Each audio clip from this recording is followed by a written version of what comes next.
আসসালামু আলাইকুম বন্ধুগণ, কেমন আছেন সবাই? আশা করি সবাই ভালো আছেন আল্লাহর রহমতে। আমিও আলহামদুলিল্লাহ আল্লাহর রহমতে ভালো আছি। আল্লাহ তাআলা যিনি আমাদের সবাইকে সৃষ্টি করেছেন, কাউকে কম সম্পদ দিয়েছেন, কাউকে বেশি সম্পদ দিয়েছেন, কাউকে কম জ্ঞান দিয়েছেন, কাউকে বেশি দিয়েছেন, কাউকে সুখ দিয়েছেন, কাউকে দুঃখ দিয়েছেন। তো আল্লাহর এগুলো সৃষ্টির এগুলো সমতা। আল্লাহ যাকে যেটা দিয়েছেন সব কিছু পারফেক্টলি দিয়েছেন। আল্লাহ কাউকে কম দিয়ে পরীক্ষা করেছেন, কাউকে বেশি দিয়ে পরীক্ষা করেছেন, কাউকে সুখ দিয়ে পরীক্ষা করছেন, কাউকে দুঃখ দিয়ে পরীক্ষা করছেন।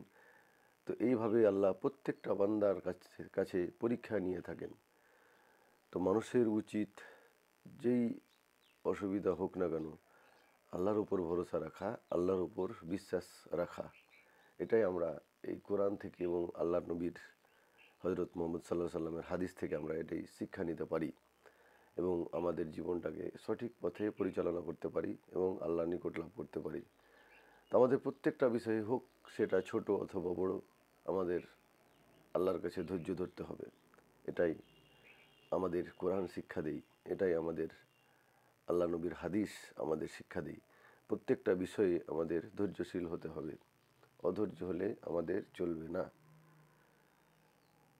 তো যাই হোক, ওইদিকে আমার আর বক্তব্য বাড়াচ্ছি না। তো চলেন আল্লাহ তাআলা সূরা আর আল মুরসালাত, যে প্রেরিত পুরুষগণ, আল্লাহ তাআলা এই টাইটেল দিয়ে যে সূরাটা নাজিল করেছেন, কতগুলো পুরুষ, কতগুলো বান্দা, কতগুলো নবী ও রসুল আমাদের এই পৃথিবীতে যুগে যুগে কালে কালে পাঠিয়েছেন এবং সেগুলো তারা হেদায়েত করার জন্য তাদের কম এর কাছে এসেছিলেন এবং তাদেরকে হেদায়েত করতেন, কেউ শুনতেন কেউ শুনতেন না। এইভাবে ধারাবাহিক ক্রমে আল্লাহ তাআলা এই সূরার মধ্যে আলোচনা করেছেন, কিয়ামত সম্পর্কে আলোচনা করেছেন, বিভিন্ন বিষয় সম্পর্কে আলোচনা করেছেন। ইতিপূর্বে যেগুলো আলোচনা হয়েছে আপনারা চাইলে ভিডিওটা দেখতে পারেন, তাহলে বুঝতে সুবিধা হবে। তো চলেন 17 নম্বর আয়াতে আল্লাহ তাআলা কি বলছেন দেখা যাক। আউযুবিল্লাহি মিনাশ শাইতানির রাজিম, বিসমিল্লাহির রহমানির রহিম। পরম করুণাময় অসীম দয়ালু আল্লাহর নামে শুরু করছি। সুম্মা তুনবিউহুমুল আখিরিন, তারপর পরবর্তীদেরকে তাদের অনুসারী বানায়, অতঃপর আমি পরবর্তীদেরকে তাদের অনুসারী করব। অর্থাৎ মক্কার কাফির এবং তাদের মতো যারা রাসূল সাল্লামকে অবিশ্বাস করেছে, আমাদের নবীর সময়ে অনেক মক্কার মধ্যে অনেক কাফির বা অনেক আল্লাহ বিরোধী লোক ছিলেন বা ছিল। তো তারা আল্লাহ নবীকে অবিশ্বাস করতো, মিথ্যা বলতো, মিথ্যাবাদী বলতো, জাদুকর বলতো, এভাবে তারা অপবাদ দিত। তো এর আগেও প্রত্যেক নবীকে এভাবে একইভাবে করা হয়েছে, তাদের প্রত্যেক নবীকে একইভাবে এভাবে জাদুকর, মিথ্যাবাদী এবং অনেক কিছু ওই সময়কার লোক, ওই যুগের লোক অনেক কেউ কেউ অনেক কিছু বলতো। তো আল্লাহ তাআলা যারা এইভাবে আল্লাহর নবীর যারা অনুগত করেনি বা যারা আল্লাহর নবীর উপর ঈমান নিয়ে আসেনি, প্রত্যেক কালে কালে তাদেরকে ধ্বংস করে দেওয়া হয়েছে বা তাদেরকে শেষ করা হয়েছে। যেমন আবু জেহেলের কথা বলা হয়, তার বিরুদ্ধে আল্লাহ তাআলা একটা সূরা নাজিল করেছেন যে আবুল লাহাবের হাত ধ্বংস হোক। যে আবুল লাহাব আমাদের নবীর ইসলামের চরম বড় শত্রু ছিল সেই যুগে।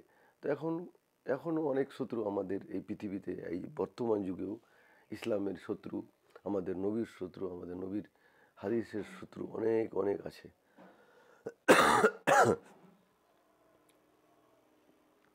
তো সেইগুলোকে তারা কি হয়, ওই পরবর্তীদের ওই লোকগুলো পরবর্তী যারা আছে তারা কি ফলো করে, মিথ্যাবাদী লোক মিথ্যাবাদীকেই বেশিরভাগ ফলো করে। আল্লাহ তাআলা সেটা এখানে বলছেন, যারা পরবর্তীতে আসবে অনুগামী, তারাই অনুগামী হবে ওদের, যারা খারাপ কাজ করেছে। আর যারা ভালো মানুষ তারা ভালো মানুষের অনুগামী হবে। এরপর 18 নম্বর আয়াতে আল্লাহ তাআলা বলছেন, কাযালিকা নাফআলু বিল মুজরিমিন, অপরাধীদের সাথে আমি এমনই করে থাকি।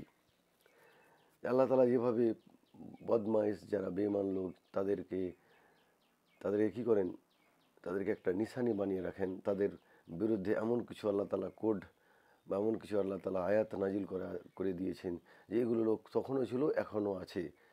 হ্যাঁ, এখনও অনেক সমাজে বহু রকম লোক আছে যারা ইসলামের কট্টর বিরোধী। তো আল্লাহ তাআলা বলছেন অপরাধীর প্রতি আমি এরূপ করে থাকি। তো আল্লাহ তাআলা যেভাবে অপরাধীদের প্রতি শাস্তি বা আযাব নাজিল করে থাকেন বা তাদেরকে বিভিন্ন রকম শাস্তি দিয়ে থাকেন, আল্লাহ তাআলা বলছেন এরূপও আমি তাদের প্রতি শাস্তি দিয়ে থাকি, যারা আল্লাহর এই কোরআনের মাফিক জীবনযাপন করবে না বা যারা নামাজ, রোজা, হজ, কালেমা, এই আল্লাহর যে 5টা বিধান, 5টা খুঁটি আছে, এই অনুযায়ী যারা জীবনযাপন করবে না বা এই অনুযায়ী আমল করবে না, তাদের আল্লাহ তাআলা যেভাবে পূর্ববর্তীদের কমকে শাস্তি দিয়েছেন সেভাবে তাদেরকে কী করেন, শাস্তি দিয়ে থাকেন। অর্থাৎ শাস্তি দিই দুনিয়াতে অথবা আখেরাতে। তাফসীরগণ বলছেন হয়তোবা এখানে ওদের শাস্তি দেওয়া হবে, না হলে সেটা হবে আখেরাতে বা কেয়ামতে বা ডুমসডে। ইংলিশে যাকে বলা হয় ডুমসডে বা কেয়ামত, সেই কেয়ামতের মাঠে আল্লাহ তাআলা তাদেরকে শাস্তি দেবেন। এটাই আল্লাহ তাআলার বিধান। যেমন সেই কর্ম করবে বা যেমন সে তারা কর্ম করে এসেছে তেমন তারা ফল পাবে। তো যারা পাপীদের অনুসরণ করবে, অনুসারী যারা হবে, পূর্ববর্তী যারা করে এসেছে তাদের মতনই যারা করবে, তো তাদেরও অনুরূপ তাদেরও শাস্তি আল্লাহ তাআলা সেই কিয়ামতের মাঠে বা সেই আখেরাতে দিয়ে দেবেন। এরপর 19 নম্বর আয়াতে আল্লাহ তাআলা বলছেন ওয়াইলু ইয়াউমাইযিল লিল মুকাজ্জিবিন, মিথ্যারোপকারীদের জন্য সেদিনের ধ্বংস। সেদিন ধ্বংস হোক তারা, তারা বরবাদ হয়ে যাক, তারা শেষ হয়ে যাক, তারা নিস্তানাবুদ হয়ে যাক। আল্লাহ তাআলা বলছেন তাদের ধ্বংস হোক যারা মিথ্যা আরোপকারী, মিথ্যা জ্ঞানকারীদের জন্য, যারা মিথ্যা রটিয়ে বেড়ায়, যারা মিথ্যা কথা বলে, যা একে অপরের বিরুদ্ধে মিথ্যা কথা বলে, যারা মিথ্যা রটায় বা মিথ্যা কথার আশ্রয় নিয়ে তারা যারা জীবনযাপন করে, তাদের আল্লাহ তাআলা ধ্বংস বলছেন। আমাদের নবী, আল্লাহ নবী হযরত মুহাম্মদ সাল্লাল্লাহু আলাইহি ওয়াসাল্লামও বলেছেন যে আমাদের কম বা আমার উম্মত মিথ্যা বলতে পারবে না, মিথ্যা বলতে পারবে না, কোনো সময় না। সবই কিছু করতে পারবে কিন্তু মিথ্যা কথা বলতে পারবে না, মিথ্যার আশ্রয় নিতে পারবে না। এটাই আমাদের নবী হযরত মুহাম্মদ সাল্লাল্লাহু আলাইহি ওয়াসাল্লাম বলেছেন যে জেনাকারী আল্লাহ তাআলা মাফ করে দেবেন বা বেনামাজিকে আল্লাহ তাআলা মাফ করে দেবেন, কিন্তু মিথ্যাবাদী যে আছে খুবই বড় অন্যায়, এটা খুবই বড় গুনাহ আল্লাহর নজরে। তা আমরা মিথ্যা থেকে বাঁচব। আল্লাহ তাআলা ধ্বংস করতে কথা বলছেন যারা মিথ্যারোপকারী, যারা মিথ্যা কথা বলে বেড়ায় বা রটিয়ে বেড়ায়, তাদেরকে আল্লাহ তাআলা ধ্বংস বলছেন। আর আমাদের নবীও শিক্ষা দিয়েছেন যে আমার প্রত্যেকটা কম সব কিছু করবে গুনাহ, কিন্তু মিথ্যা থেকে বাঁচবে। তো অবশ্যই আমরা মিথ্যা থেকে বাঁচবো ইনশাআল্লাহ। এরপর 20 নম্বর আয়াতে আল্লাহ তাআলা বলছেন আলাম নাখ আলাম নাখ লুক লুকুম মিম মা ইম্মাহিন, আমি কি তোমাদেরকে তুচ্ছ পানি দিয়ে সৃষ্টি করিনি? আল্লাহ তাআলা বলছেন এ তোমরা কি থেকে সৃষ্টি হয়েছে, কিসের এত অহংকার, কিসের এত বাড়াবাড়ি? তোমাদের আমি কি থেকে সৃষ্টি করেছি তোমরা ওটা আগে দেখো। কোথা থেকে তুমি এসছো, কোথা থেকে তুমি সৃষ্টি হয়েছে, কোথা থেকে তোমার এই পৃথিবীতে দাম্ভিকতা, তোমার পৃথিবীর মধ্যে এত দাম্ভিকতা কোথা থেকে এসছে তোমার, তুমি কোথা থেকে সৃষ্টি হয়েছো? আমি কি তোমাদেরকে তুচ্ছ পানি হতে সৃষ্টি করিনি? আল্লাহ বলছে সেই পানি তো তুচ্ছ, ঘৃণ্য পানি, যেটা উত্তেজিত, যখন পুরুষ উত্তেজিত হয়, কোনো যুবক পুরুষ যখন উত্তেজিত হয়, যেটা তার লিঙ্গ দিয়ে নির্গত হয় এই পানিটার কথা, সেই পানিটার কথা আল্লাহ তাআলা বলছেন যে তুমি তো কোথা থেকে সৃষ্টি হয়েছে, এই তুচ্ছ পানি থেকে সৃষ্টি। প্রত্যেকটা জীব, মানুষ আর প্রত্যেকটা আল্লাহর জীব সেই তুচ্ছ পানি থেকে সৃষ্টি হয়েছে। তো আমাদের কিসের এত অহংকার, কিসের এত বাড়াবাড়ি? আল্লাহ তাআলা বলছেন তোমরা কোথা থেকে সৃষ্টি হয়েছে একবার দেখো। তো আমাদের আল্লাহ অবশ্যই এখানে শিক্ষা দিচ্ছেন কি, যে আমাদের এত অহংকার করা ঠিক নয়। এই পৃথিবী তো খেলার জায়গা, আমরা এসেছি তুচ্ছ পানি থেকে। তো আমাদের আল্লাহ যেভাবে নির্দেশ দিয়েছেন সেভাবে আমাদের জীবনযাপন করতে হবে। আল্লাহ তাআলা এখানে এটাই বোঝাতে চেয়েছেন। এরপরে 21 নম্বর আয়াতে আল্লাহ তাআলা বলছেন ফাজা আলনাহু ফি কারারিম মাকিন, অতঃপর তা আমি রেখেছি সুরক্ষিত আধারে। অতঃপর আমি ওটাকে স্থাপন করেছি নিরাপদ আধারে।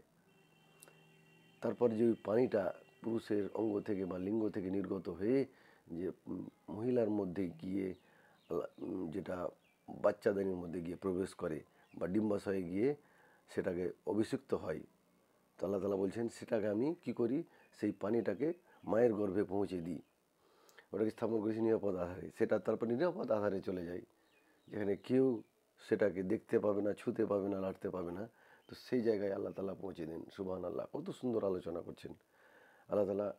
ওই পানিটাকে কথা বলছেন যে পানিটা পুরুষের অঙ্গ থেকে নির্গত হয়, লিঙ্গ থেকে নির্গত হয়, তারপরে মায়ের গর্ভে এক নিরাপদ আশ্রয়ের মধ্যে চলে যায়। আল্লাহ তাআলা এইভাবে আমাদের সৃষ্টি করছেন, এইভাবে আল্লাহ তাআলা বর্ণনা করছেন যে তোমাদের সৃষ্টি কোথা থেকে, আমাদের সৃষ্টি, মানুষের সৃষ্টি কোথা থেকে, তো আমাদের কিসের এত অহংকার, কিসের এত বাড়াবাড়ি। তারপরে আমরা আল্লাহ তাআলা বলছেন সেই নাপাক পানিটা কোথায় চলে যায়, মায়ের গর্ভের এক নিরাপদ স্থানে সেটাকে আল্লাহ তাআলা পৌঁছে দেন।